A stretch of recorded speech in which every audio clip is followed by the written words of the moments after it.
Hi everyone. With home prices having gone up so much over the past 10 years, a lot of home buyers are wondering, should they buy now or should they wait? Um, I've invited Steve Hankla here with Doorway Home Loans. Steve has, over 30 years, experience in Yes. the lending business. I think 34 to be exact. Is that right? Look, maybe more. I've invited Steve here with Hankla with Doorway Home Loans to discuss, to give it a comparison in terms of what it costs to buy a home now versus perhaps waiting a year, and what the difference would be for a home buyer. First, just to kind of give some general background, is that as we all know, the housing market, we've got very low inventory still, and that's caused by a number of factors. One is home builders have not been keeping up with the population growth. Two is there's been, in fact, over the past 10 years, we've seen fewer homes built than almost any other decade in history, except for the 70s, and that was during a very bad recession. Part of that is there's been also fewer construction workers to work in the industry, or that are working in the industry. Another factor is you've seen a lot of people don't want to sell their homes. Either they're staying in their homes, it's a home that's much bigger than they really need, or they're deciding to keep them and rent them out, or perhaps even do a short-term rental like with Airbnb or some of those websites. So a lot of these homes that normally would be on the market are off the market. And so part of that is the reason why we've got such low inventory.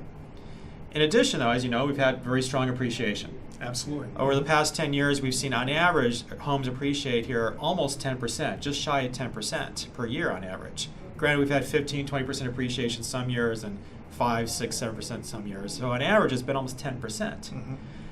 Now, we don't expect that to continue forever, but I think it is safe to assume that prices are still going up, and they're probably going to go up another 5% over the next 12 months. Absolutely. So factoring that in, Steve, run us through the numbers here. What does it look like for somebody either buying now or versus buying a year from now? Well, there's a number of factors that we want to take into consideration. Certainly with shrinking inventory and rates are starting to rise up. We're going to take a look real quick at a couple charts here. We have had 36 years of a strong tailwind as far as rates improving. From 1981, rates were nearly 18%. In 2014, we saw them as low as 3% for a 30-year fixed. Those were good times. Those were good times. Was a lucky time right there. Absolutely. However, we have seen that we have a market correction, and we're seeing rates going up. In fact, the next chart that I'd like to share with you that was produced by the Mortgage Bankers Association in March of 2018 shows that their estimates are that rates are going to rise up to around 5.5% through the year 2020. If you look at this chart based on 2018 numbers, we are already there, and for some home buyers that have the lower FICO scores and a low down payment, they're already at 5 3/8, 5.5% for a 30-year fix. Yeah. So, although we can't predict the future, certainly as rates rise and shrinking inventory, we're going to have a problem getting people to qualify for as much of a property in the future than we are right now today. What is happening with the rates and the shrinking inventory is also really impacting first-time home buyers, because they're really being squeezed out of the market per se, because homes are at a price point where it's very difficult for somebody who has a young family to get into a property in $550,000, $600,000 in the Southern California market, which we're seeing every single day. The next chart I'd like to show you is the affordability investment analysis. And with this particular chart, what we've done is we've based this on a $600,000 price point with 10% down. And you'll see here, based on a 4 3/4 rate, which is still available right now for your people that have 20-25% down, with a 760 FICO score, they can still get a really good rate, which they are really still very good. Even, in the fives, rates are still good compared to 81, where they were almost 18%. But you can see here what happens when rates go up. So what we have here is a $540,000 loan amount. At 4.75%, that payment is $28.17.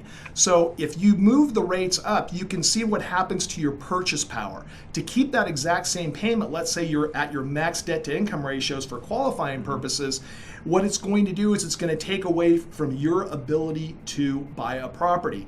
So if rates go up, let's say 0.5% to 5 1/4, that's taking you down to where your max loan amount might be 526. If they go up out as high as 5 3/4, you're going to see to keep that price the same point where your payment's about the same. Now you're at a loan amount of only $486,000, and that is definitely concerning, considering that if you have rates going up and you have values continue to go up, what's going to happen with the home buyer? A year from now, they could find themselves in a situation where they're not able to buy then when they could buy today. So if they're trying to save up, let's say, an extra $30,000 over the next 12 months, they might find themselves needing not only that extra 30, but needing that extra 30 on top of that because their purchasing power has just declined because of the rising interest Absolutely. rates. So let alone appreciation. Absolutely. So if there's a way, if they can access a 401k to get a loan against that, which is the cheapest thing that you can possibly do as far as the cost of borrowing from yourself, essentially, I would absolutely go down that road and tap into that 401k in order to get the money today versus waiting,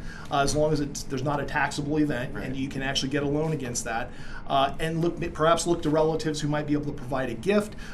If you can find a way to get in today and it's something that you can afford, I would certainly encourage somebody to do so. The other thing that people need to take into consideration is really the tax benefits associated with purchasing a home, because we find often when we run a purchase versus rent analysis that the net impact after people have actually had the tax deductions from the mortgage interest deduction and also the real estate taxes deduction, that their payment is equivalent or even less than paying rent. So it really makes sense to do something. Absolutely.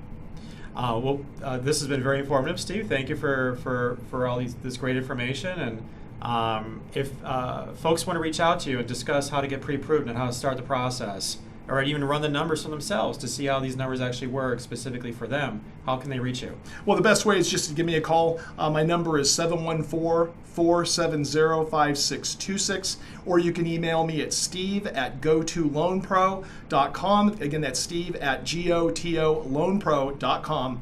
It's been a pleasure. Thank you. And I'm Tim Majka with Imagine Realty, a boutique real estate team with Keller Williams Realty, serving the greater Long Beach, Los Angeles, and Orange County area.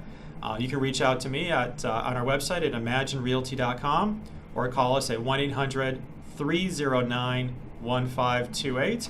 And imagine your dream home, Imagine Realty. Thanks for tuning in.